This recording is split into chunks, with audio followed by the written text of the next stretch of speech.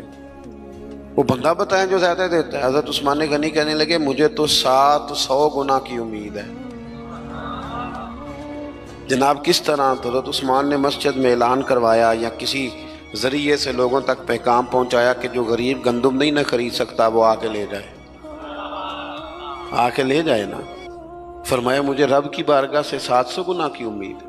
تو بڑا دل ہو، بڑا حوصلہ ہو۔ بس بات ختم کرنے لگا ہوں۔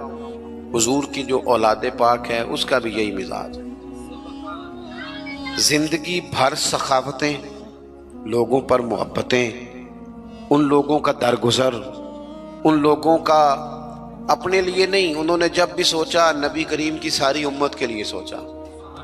حضرت امام حسن رضی اللہ تعالیٰ عنہ فرماتے ہیں میری والدہ سیدہ طیبہ طاہرہ حضرت فاطمہ الزہرا رضی اللہ تعالیٰ عنہ تو جب دعا مانگتی تھی تب بھی حضور کی ساری امت کے لیے مانگتی تھی۔ ان کی دعاؤں میں بھی بڑے دل کے ساتھ، بڑے حوصلوں کے ساتھ، بڑا اعزاز کے ساتھ بیٹھے رہتے امام حسین۔ بڑی شانیں تھی، سب کچھ تھا، لیکن انہوں نے گھر چھوڑا، قبیلہ چھوڑا، اس لیے کہ دین کی وہ بنیادیں جن کو کمزور کرنے کی کوشش کی جا رہی تھی وہ کہیں کمزور ہو نہ جائیں۔ وہ آگے بڑھے۔ 1,00,000 دینار آیا حضرت امام حسین کے پاس سویرے۔ کتنا؟ چلو آپس گل کرنے آپس 1,00,000 روپیہ کول ہوئے تے مسیتے دینے پی جاندے، کنے دے دینے وچوں؟ آپس دی گل ہے، نہیں دسدے کسے نوں۔